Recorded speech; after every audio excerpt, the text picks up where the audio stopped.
جاؤ گے تو جلدی شفا یابی بھی ہے۔ ہاں میری باتوں کا برا نہ مانو، لیکن اگر میں نے کہیں آپ کے اوپر سخت جملے رکھے ہیں تو صرف اور صرف اس لیے کہ یہ میرا درد ہے۔ تم میرے مصطفیٰ کے غلام ہو، اگر میں تمہیں نہ بولوں تو کس کو بولوں؟ اگر تمہارے اندر اخلاق برے آتے ہیں تو تکلیف صرف ہمیں نہیں رسول اللہ کو ہوتی ہے۔ کب تک میرے نبی پاک کو تکلیف پہنچاؤ گے؟ اللہ کے نبی تو یہ فرماتے ہیں کہ اگر تمہارے تلووں میں کانٹا بھی چبھے تو اس کا درد مجھے ہوتا ہے، میرے آقا فرماتے ہیں۔ اور جب تم کسی شراب کے اڈے پر بیٹھے ہو، جب تمہارے ہاتھوں میں تاش کے پتے آئے، جب تمہاری زبان نشا کر رہی ہو، تو میرے مصطفیٰ تمہیں دیکھ کر کیا محسوس کر رہے ہوں گے؟ میرے آقا صلی اللہ تعالیٰ علیہ وسلم جب تمہاری طرف نظر فرمائیں گے تو ان پر کیا گزرے گی؟ کم سے کم میرے نبی کا خیال کرو۔ حضور پاک کے لیے میں اتنی باتیں کر رہا ہوں، باقی میرا کیا رشتہ ہے آپ سے؟ میں کون ہوتا ہوں تمہیں ڈانٹنے والا؟ میں کون ہوتا ہوں تمہارے درمیان چلانے والا؟ صرف اس لیے کہ میرے آقا صلی اللہ تعالیٰ علیہ وسلم کو ہم راحت اور سکون کی خبریں تو پہنچا سکے۔ حضور نے فرمایا ہر جمعرات کو میری پوری امت کے اعمال فرشتے میرے پاس پیش کرتے ہیں، میں سب کے اعمال دیکھتا ہوں، ہفتہ بھر تم نے کیا کیا حضور سنتے ہیں، فرشتے ساری باتیں لے جا کر پہنچاتے ہیں ہر ہفتے۔ کبھی احساس ہوا کہ ہر جمعرات کو ہمارے کون سے اعمال حضور کے پاس گئے ہوں گے؟ جب فرشتے یہ کہہ رہے ہوں گے کہ آقا آپ کا فلاں امتی دن رات لہو میں کھو رہا تھا، کھیل کود میں گزار رہا تھا، لڑکیوں کے بیچ عیاشیاں کر رہا تھا، تو حضور پاک پر کیا بیتتی ہوگی؟ ہمارے باپ کے پاس اگر کوئی آ کر کے ہماری شکایت کرے تو ہم اسے بھی پسند نہیں کرتے، ہم کہتے ہیں ابا کو بتانا مت۔ لیکن نبی پاک کو جب فرشتے بتا رہے ہوں گے تو حضور صلی اللہ تعالیٰ علیہ وسلم پر کیا گزرے گی؟ اس لیے میرے عزیزو یہ باتیں جو میں نے کی ہیں انشاءاللہ العزیز آج ہمارا جلسہ اسی پر کامیاب ہوگا۔ ہم جب جان دینے کی بات کرتے ہیں نبی پاک سے، نبی پاک کے لیے، تو کیا میرے مصطفیٰ کے لیے؟ میں آپ سے پوچھتا ہوں جب حضور کی عزت کی بات آئے گی اپنی گردن لے کر تیار ہیں؟ سب کا جذبہ یہ ہے، ہمارا بچہ جوان بوڑھا یہی کہتا ہے یا رسول اللہ یہ ایک جان کیا ہے اگر ہو کروڑوں، تیرے نام پہ سب کو وارا کروں میں، حبیب خدا کا نظارہ کروں میں، دل و جان ان پر نثارہ کروں میں۔ سب کا یہ جذبہ مجھے پتا ہے، لیکن اے میرے عزیزو میں نہ آج تمہاری جان مانگنے آیا، نہ میں تمہاری گردن مانگنے آیا، نہ تمہارا خون مانگنے آیا، بس اتنی بھیک ضرور مانگنے آیا ہوں جو قوم اپنے نبی کے لیے گردن دے سکتی ہے، چند عیاشیوں اور گناہوں کو مصطفیٰ کے نام پہ چھوڑ کیوں نہیں سکتی؟ چھوڑیں گے انشاءاللہ العزیز۔ آج سے یہ عہد کر کے اٹھیں گے کہ میں اب اللہ نے جو کان دیے سنوں گا تو حضور کی نعتیں سنوں گا، زبان سے میں کبھی غلیظ کلمات گالی گلوچ اور گانے نہیں گاؤں گا۔ اگر میری زبان کھلے گی تو اس بات کے ساتھ میں سو جاؤں یا مصطفیٰ کہتے کہتے، کھلے آنکھ میری صلی اللہ کہتے کہتے، جب بھی زبان بولے گی تو نبی نبی بولے گی۔ سب سے اعلیٰ و اولا ہمارا نبی، سب سے بالا و والا ہمارا نبی۔ چند نعتیں یاد کر لو تاکہ چلتے پھرتے بھی تمہاری زبان اگر کسی کو پکارے تو میرے مصطفیٰ کو پکارے۔ توجہ چاہتا ہوں، یہ کام کریں گے آج سے انشاءاللہ۔ اب میری گفتگو یہاں پر ختم ہو گئی اور میں نا امید ہو کر کے نہیں جاتا، نا امید ہو کر نہیں جاتا۔ مجھے یقین ہے میں نے کسی ایسے ویسے کا نہیں، تمہارے خون سے بھی بڑھ کر، تمہاری جان سے بھی بڑھ کر جس کا رشتہ ہے اس نبی کا واسطہ میں نے تمہیں دیا ہے، اس رسول پاک کا واسطہ میں نے تمہیں دیا ہے۔ اور مجھے پتا ہے کہ نوجوان ہمارے گناہ تو کر سکتے ہیں لیکن اپنے نبی کو دھوکہ کبھی نہیں دے سکتے، اپنے نبی کو دھوکہ نہیں دے سکتے، بے وفائی ہم حضور کے ساتھ کبھی نہیں کریں گے۔ اب اخیر میں چند باتیں آپ سے کہتا ہوں۔ ٹھیک ہے یہ ہمارے اعمال تھے، اس کی اصلاح ضروری تھی اس لیے مجھے کہنا پڑا، لیکن پھر بھی اے مسلمانوں اگر تمہارے اعمال جیسے بھی ہو جائیں خوف اور ڈر اپنے سینے میں مت لانا۔ ہندوستان میں رہ رہے ہو نا، آپ میں سے کوئی پاکستان سے آیا ہے؟ پاکستان والا چھپ چھپ کر کے پھرے مجھے کوئی پکڑے گا۔ ارے جس زمین کے ہم برسوں سے وارث ہیں، یہ زمین آج کے 5 سالہ نشیڑی لوگوں کی نہیں ہے، یہ ہمارے باپ آدم علیہ السلام کی زمین ہے یا نہیں ہے؟ تو بھیک مانگی ہوئی زمین نہیں ہے، نہ ہی ہم چوری چپاٹی کرتے ہوئے ڈکیتی ڈالتے ہوئے یہاں آ کر کے قبضہ کیے ہوئے ہیں. تو ڈر کس بات کا, خوف کس بات کا؟ اپنی زمین پر رہ رہے ہیں تو آج کے بعد خوف سے نہیں جئیں گے انشاءاللہ, خوف سے نہیں جئیں گے. اگر یہ ظالم کتے کہیں کسی کو ظلم کے ساتھ پکڑتے بھی ہیں تو میرے عزیزوں ڈرنے کی ضرورت نہیں. یہ عہد کر کے اٹھنا کہ گردن جائے گی تو اللہ اکبر کے نام پہ جائے. ہم حسینی کردار کو زندہ کر کے جائیں گے.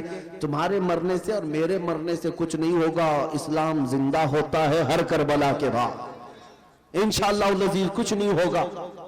آپ تمامی حضرات بے خوف جئیں گے انشاءاللہ, اور اپنے دین کی سربلندی کے ساتھ جئیں گے.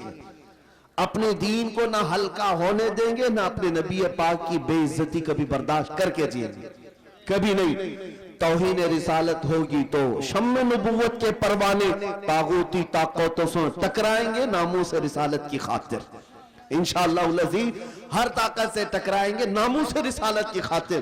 یہ باتیں میں تمہارے اس لیے حوصلے کے لیے کہہ رہا ہوں. نہ گھبراؤ مسلمانوں, ابھی خدا کی شان باقی ہے. نہ گھبراؤ مسلمانوں, ابھی خدا کی شان باقی ہے. ابھی اسلام زندہ ہے, قرآن باقی ہے. کون کہتا ہے یہ ساری چیزیں ختم ہو گئی؟ کچھ نہیں ختم ہوا. صبح قیامت تک اللہ تعالیٰ اپنے اس نور کی حفاظت فرمائے گا, تو گھبرانے کی ضرورت نہیں. حالات ناسازگار کچھ لوگ ڈراتے ہیں, اپنے ہی لوگ ڈراتے ہیں, ایسے ہو گئے ویسے ہو گئے. ارے کتا جب دانت نکالتا ہے تو آپ کو بھی پتا ہے لکڑی اٹھاؤ تو ویسے بھی دم دبا کے بھاگتا ہے, ڈرا کر دیکھتا ہے. لیکن ایک اتنی بات پکی ہے, اس کے دانت نکالنے سے وہ شیر کبھی نہیں بنتا. کتا اگر دانت نکال کر کے کسی کو بھونکنے کی کوشش کرتا ہے تو کیا وہ شیر بن جائے گا؟ کتا ہی رہتا ہے. ہاں میں یہ بات سمجھ رہے ہوں گے, ہاں کہ جو لوگ آج بھونکتے ہیں وہ کتا ہی رہے گا, وہ شیر کبھی نہیں بنے گا. گھبرانے کی ضرورت نہیں. تم اگر میرے نبی پاک کی ذات کے ساتھ چھیڑ چھاڑ کرتے ہو, میں نے آج سے 1 مہینے پہلے اعلان کیا تھا, ایک وسیم رافضی نام کا کتا دلی سے میرے مصطفیٰ کریم کے نام پاک پر حملہ کیا تھا. میں نے یہ اعلان کیا, تجھے اگر محمد نام سے چڑ ہے تو پھر دیکھ لینا انشاءاللہ آج کے بعد ہم میں سے جس کے گھر میں بھی بیٹا ہوگا محمد ہی نام رکھا جائے. بعد میں پکارنے کے لیے ہم کچھ بھی رکھیں, لیکن آج کے بعد سے ہمارا ہر بچہ محمد ہی ہوگا, تاکہ جہاں جہاں پیپر میں لکھنے کی بات آئے تو ہر جگہ تمہیں محمد ہی نظر آئے, ہر جگہ تمہیں محمد ہی نظر آئے. تمہیں چڑے اس بات سے, تمہیں پتا نہیں ہے محمد کس کا نام ہے. اپنے تو اپنے غیر بھی اس نبی پاک کی تعریف میں کبھی کم نہیں کیے. انگریزوں نے تعریفیں کی ہیں, ہندوؤں کے بڑے بڑے لیڈروں نے, پنڈتوں نے, اور سکھوں کے بڑے بڑے گروؤں نے حضور پاک صلی اللہ تعالیٰ علیہ وسلم کی شان بیان کی ہے. ایسا نہیں ہے, میں ان کی تعریفوں کا محتاج نہیں, اور نہ ہی میرے نبی کی ذات ان کی محتاج ہے. لیکن اتنی بات ضرور کہتا ہوں, جو نبی پاک کی تعریف کرتا ہے وہ اپنی شان بلند کرتا ہے, اور جو ان کی ذات پر حملہ کرتا ہے وہ ہمیشہ دنیا میں کتے سے بھی زیادہ ذلیل ہو کے مرتا ہے. یہ تاریخ پہلے سے بتا رہی ہے, آج بھی بتائے گی, اور انشاءاللہ تم انتظار کرنا. یہ خاکستر ہو جائیں گے, یہ کیڑے مکوڑے نہ جانے کب ختم ہو جائیں گے. نہ نام رہے گا نہ نشان رہے گا. رہے گا تو کیا رہے گا؟ رہے گا یوں ہی ان کا چرچا رہے گا. پڑے خاک ہو جائے جل جانے والے, یا رسول اللہ تو گھٹائے سے کسی کے نہ گھٹا ہے نہ گھٹے گا. جب بڑھائے تجھے اللہ تعالیٰ تیرا, مٹ گئے مٹتے ہیں مٹ جائیں گے آدھا تیرے, نہ مٹا ہے نہ مٹے گا کبھی چرچا تیرا. اور اے سنی مسلمانوں, ان ظالموں کو بتا دینا, تم ہماری زبان کو روک نہیں سکو گے. خاک ہو جائیں عدو جل کر مگر ہم تو رضا, دم میں جب تک دم ہے ذکر ان کا سناتے جائیں. دم میں جب تک دم ہے ذکر ان کا سناتے جائیں گے. آخر دم تک میرے مصطفیٰ کی وفاداری کریں گے نا انشاءاللہ. نبی پاک صلی اللہ تعالیٰ علیہ وسلم کے لیے صرف اور صرف ہاتھ نہیں, ہماری گردنیں بھی حاضر ہیں. ہماری زندگی کا ہر پل میرے نبی پاک کے لیے حاضر ہے, حاضر ہے. ہاں, ہمارے گھروں میں وہ عورتیں آئیں جو مدینے کی ایک خاتون حضور کی بارگاہ میں 1.5 سال کا بچہ لے کر آئی تھی. جب حضور جہاد پہ جا رہے تھے, کہا یا رسول اللہ یہ بچے کو لے لے. حضور نے پوچھا اس کا کیا کرے؟ بڑے بڑے مجاہدین جا رہے تھے, ایک خاتون 1.5 سال کا بچہ دودھ پیتا ہوا لے آئی.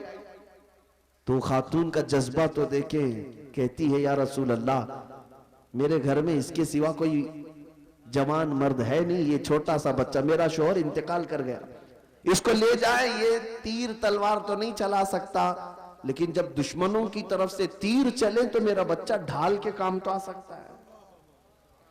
یہ وہ خواتین مدینہ تھی جنہوں نے اپنا سب کچھ حضور پر وار دیا تھا، قربان کر دیا تھا۔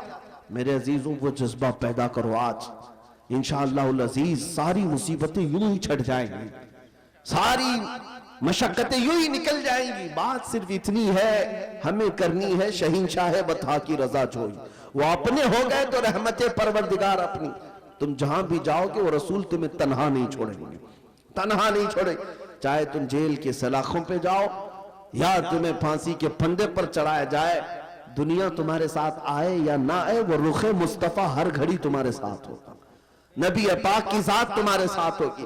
اس یقین کے ساتھ جیو، اللہ تعالیٰ ساری کامیابیاں تمہیں عطا فرمائے گا۔ کہنے سننے سے زیادہ مولا تعالیٰ مجھے عمل کی توفیق عطا فرمائے۔ میں اس بات پر اپنی گفتگو کو ختم کرتا ہوں، مولا کریم ارحم الراحمین یہاں جتنے جوان بچے بوڑھے آئے سبوں نے میرے مصطفیٰ کے نام پر شرکت کی ہے، مولا ان میں سے کسی ایک کو بھی خالی ہاتھ نہ بھیج، جس کا سینہ بھی ہلکا ہے اس کے سینے کو میرے مصطفیٰ کی محبت سے بھر کر کے عطا فرما۔ اے اللہ ان کو واپس جانے سے پہلے عشق مصطفیٰ کا سمندر عطا فرما دے، ان کو حضور کے قدموں میں مر مٹنے والی جان عطا فرما دے، ان کے قدموں میں نچھاور ہونے والی گردن عطا فرما دے۔ اے مسلمانوں اٹھو، قوت عشق سے ہر پست کو بالا کر دے، قوت عشق سے ہر پست کو بالا کر دے، دہر میں نام محمد سے اجالا کر دے۔ وآخر دعوانا ان الحمدللہ رب العالمین۔